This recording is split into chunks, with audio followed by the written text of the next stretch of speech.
Hi there, Mick here from Be and Do. You know, this week we finish our 10 session Monday morning meditations. I say finish, we plan to do 10, but it's very likely we're going to extend those sessions.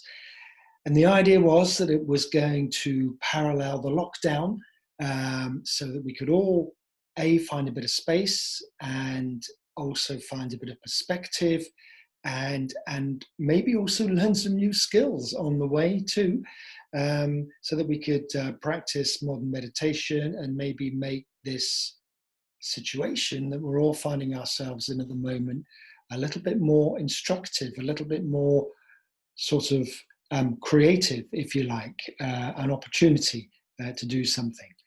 Now, I've been writing this weekend, and it struck me a lot as we've come to the end of our 10-week session that we are really at a crossroads.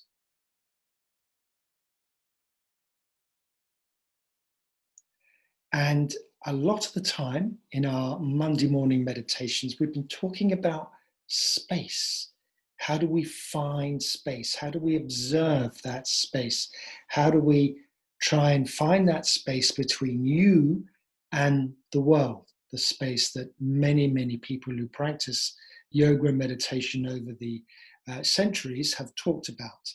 This ability to be able to sit still in a space and not be overwhelmed by the inferno, if you like, of the world. Now, if there's one thing that this pandemic has really revealed to us is that another world is possible. Another world is possible. The world we lived in before we thought was reality. It really wasn't. And what this moment of stopping and being a little bit more attentive and changing our perspective has revealed to us that another world is possible. And it's right here, right now. And you know, hopefully you've picked this up over the last 10 weeks, but you can be the creator of that world. You can be its architect. And that is what is really interesting about this whole thing.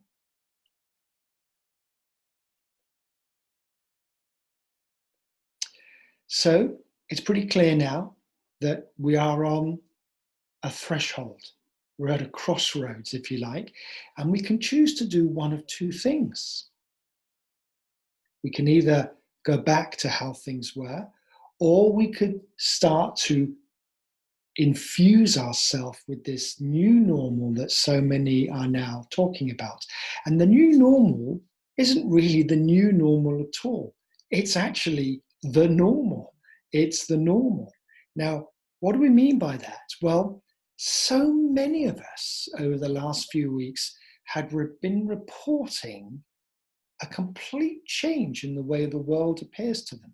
So many people are talking about hearing birdsong for the first time. So many people are talking about seeing their gardens, seeing the trees in their street come into leaf, come into bud, as if they've sort of noticed this for the first time ever. People have been talking about the silence in the streets, the presence of the sky. We've been blessed, of course, with terrific weather during this pandemic, so that's either a blessing or a curse. But so many people have been talking about that. And it's almost as if then our attention has been drawn. We've become more attentive. And why is that? Because the noise has stopped just for a short while. The noise has stopped.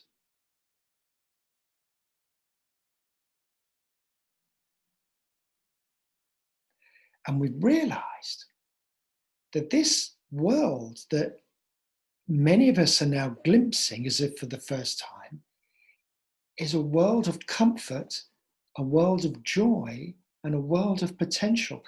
And it changes the way we feel about ourselves and others too, because we notice then that not only are we the observer of this new world, we are the participant as well. We are the participant. It's almost as if now we've noticed how the world is in constant flow and that we ourselves are part of that constant flow. But we have this amazing ability to stand back and watch at the same time. And this is what modern meditation begins to reveal to us. And when we nurture that amazing ability to find space, to change our cognition, and to watch and be still and be in action in exactly the same time, everything is possible. The world takes on whole new dimensions.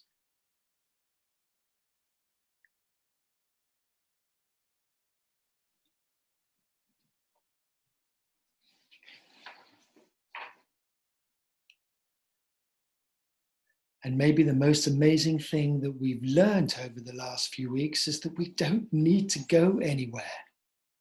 We don't need to go anywhere.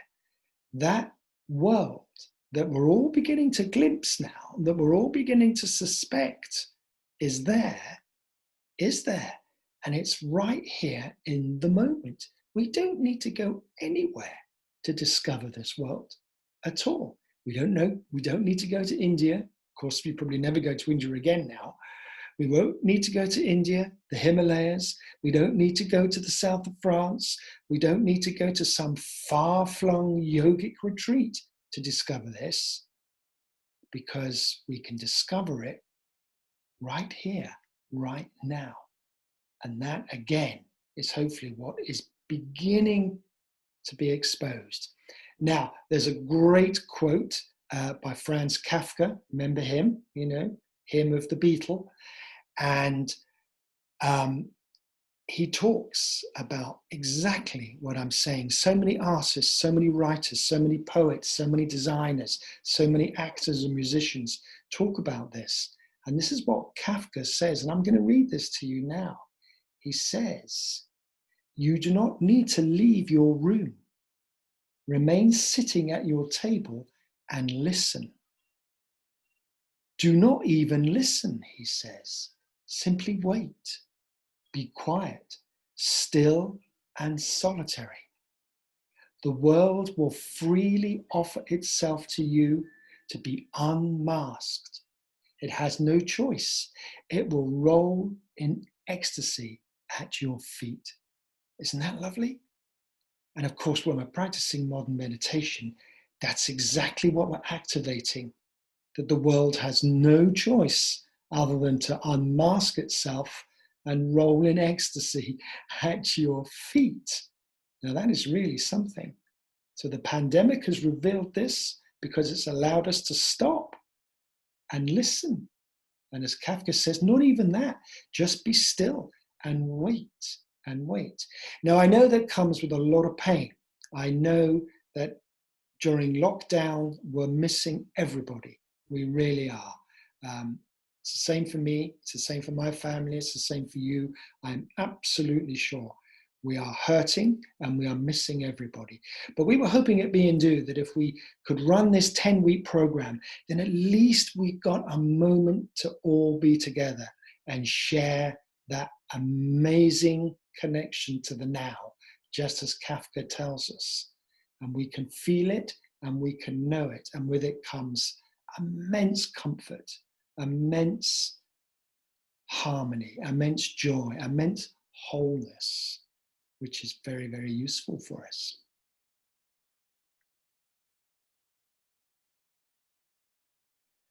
Now, so if this new normal was there all the time, how come we never noticed it before? Well, the point is, our attention is caught up. We're looking in the opposite direction most of the time. We're looking in the opposite direction most of the time. And for many of us, that old world was a continuing cycle of action, reaction, action, reaction, until we were overwhelmed, until we sort of just switched ourselves off.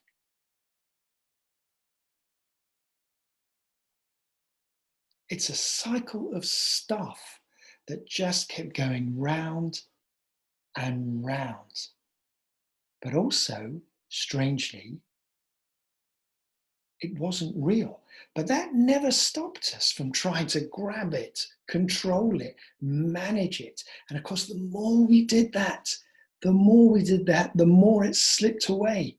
And the more we tried to hang on, and the more it slipped away. And the angrier we got, the more depressed we got. That was the old normal, which is purely just an illusion created by you and me. Now, in yoga science, that world is often referred to as the world of opposites. It's things crashing together, things crashing together. Now, of course, we need opposites because we need balance. But if we don't use that balance correctly and we abuse it, and we put emphasis on one thing as against something else, and we're not in the middle of that space of opposites, we're at one end or the other, we become unbalanced. And of course, what happens is then these opposites crash together. They make noise. They create friction. They create heat. They create anger. And of course, most of us are just worn away by that constant crashing together of opposites.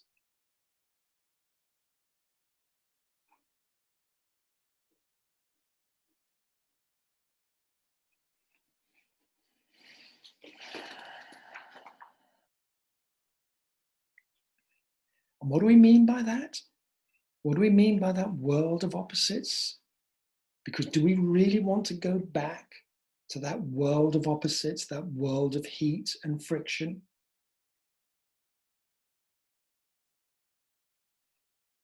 Because the old normal, which we believed was normal, was a world of you and me, us and them, black and white, poor and rich, thin and fat, Remainer, lever. We had all of that, didn't we? We had all of that.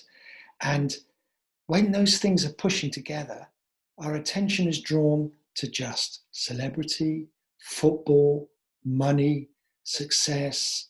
Those are the things that distracted us. Those are the things that just kept us living the old normal, living the old normal. And it's something that, we all have to try and cope with every day. Now, thinking about the world like this, a world of opposites crashing together, this week I started half remembering a book I read many, many years ago called Invisible Cities. Some of you might know it. Italo Calvino. For us young student architects, Invisible Cities was an important read. You had to know your invisible cities. But there was a wonderful conclusion at the end of the book about something called the infernal city, the inferno. And I'm going to read you the last bit about how Calvino describes the infernal city. And he says this: the inferno of the living is not something that will be, if there is one.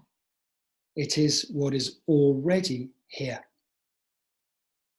The inferno where we live every day, that we form simply by being together. And there are two ways to escape suffering the inferno. The first is easy for many. Accept the inferno, and become such a part of it that you can no longer see it. Become such a part of it that you can no longer see it. Sound familiar? Sound familiar? We talk a lot about that at Be and Do, don't we? The 95%, 5%, subconscious reaction, conscious action. Most of the time, we're in that 95% in the inferno world where we can no longer see what's happening. Now, Calvino then goes on to say the second is risky and demands constant vigilance and attention. Seek and learn to recognize who and what in the midst of the inferno are not inferno, then make them endure. Give them space. Isn't that lovely? Make them endure. Give them space.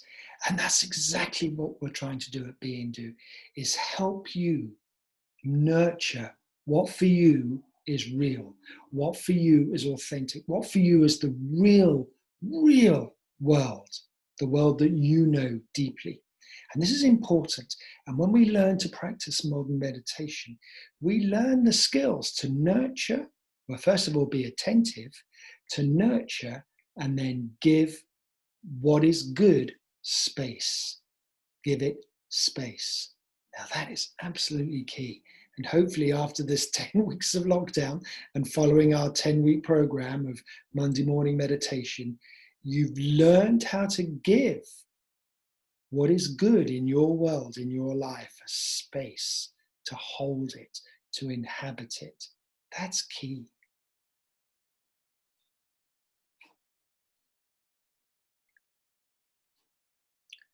And then, of course, when we learn to hold that space, to build that space, to be our own inner architect of that world, it comes with joy, it comes with purpose, it comes with creativity, it comes with connection, it comes with compassion.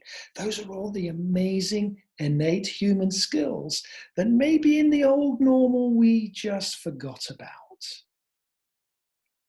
We just forgot about them because our attention was elsewhere.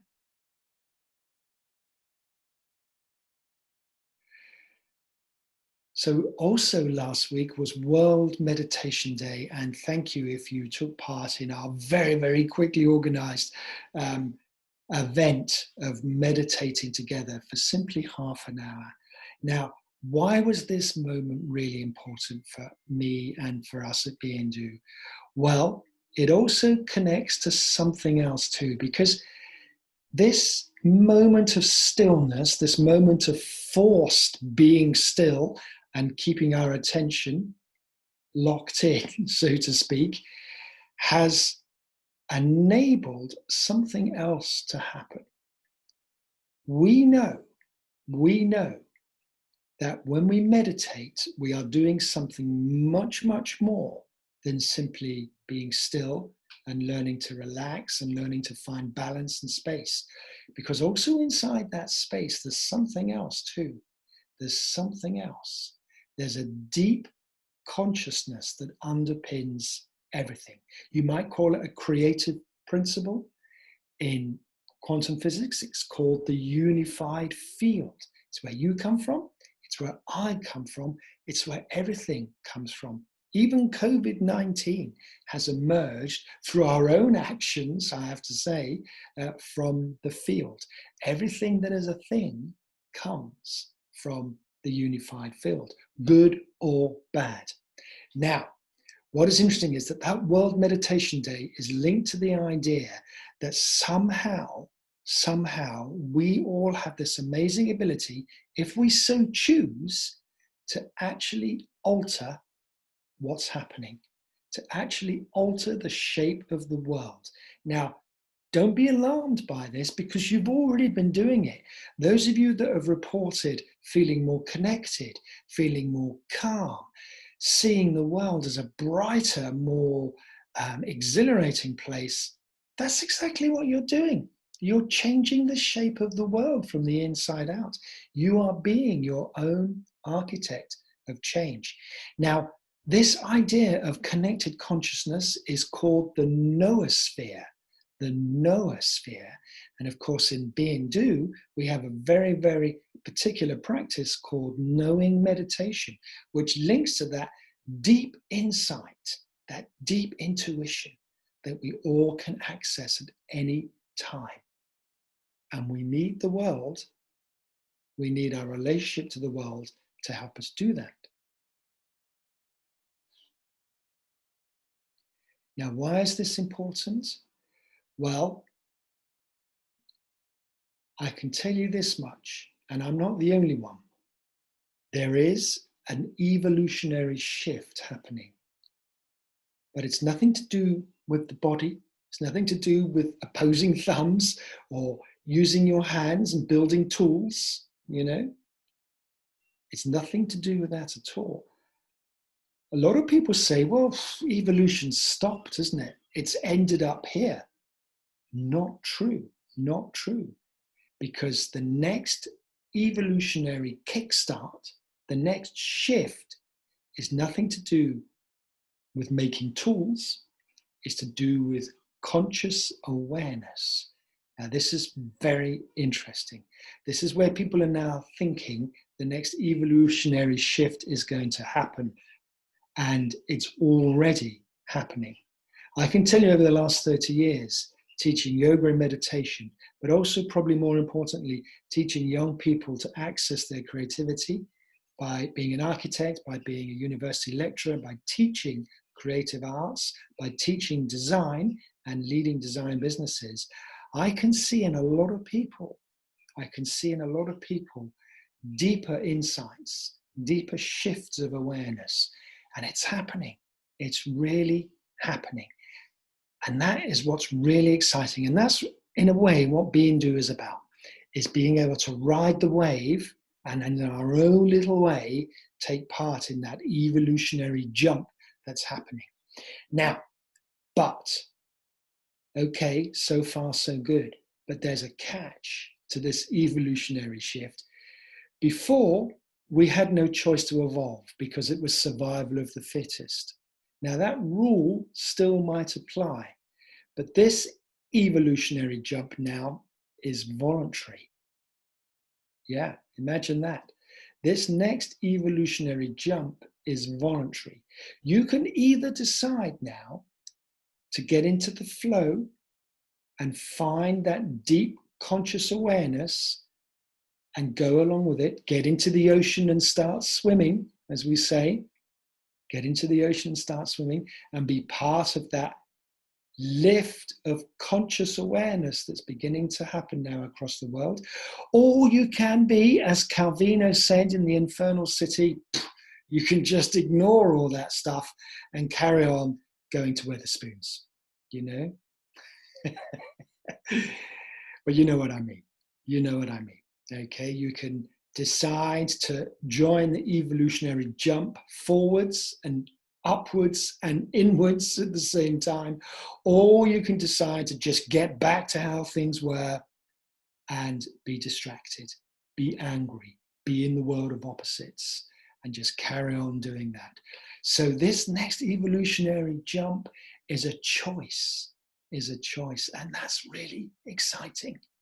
That's what's really exciting. It's in our hands now. It's in our hands, this next evolutionary jump. And we can do it. We can do it.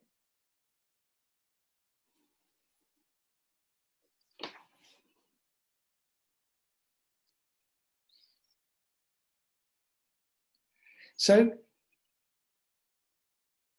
as we often say at Be and Do, you know, no one's going to come and save you. No one's going to come and save me. No one's going to come and save you. You have to do it all by yourself. And so it stands to reason, doesn't it, that there is an evolutionary opportunity here for us all. As economic systems begin to break down, as political systems begin to break down, as environmental systems begin to break down, what do we need to do about it? We need to raise the game. We need to raise the game and dispense with all of those systems and rethink them. Rethink them.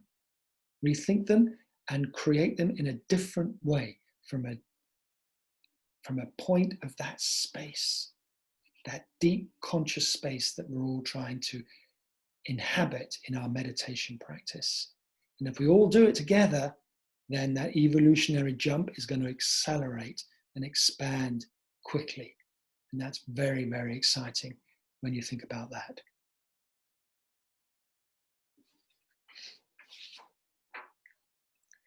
So, as we emerge now down from the lockdown, sort of blinking, coming out into the sunshine, do we want to go back to the old settings? Do we really? Do we? Where things were just crashing together and making an awful lot of noise? Or do we want to reset? Do we want to reset and discover new coordinates, new spaces, new perceptions? Try it. Meditation, modern meditation, is one of the tools to enable you to re-emerge as a different individual, a different opportunity. You can be the architect of this new world, if only just for a moment, because that's where the operation is, in the here and now. So, thank you very much for joining us for our 10-week program. We're going to extend it. And if by some fluke you've managed to sit quietly with us, learn the skills of meditation, and then began to think, okay, what happens next? What do I do with this newfound insight? What do I do with this different way of responding to my mind, body? How do I rethink my actions, my reactions? And how do I manage this new sense of purpose that seems to have bubbled up from nowhere? Well, sign up to Be and Do, follow our courses and our classes and our training, and maybe we can help you just a little. See you again soon.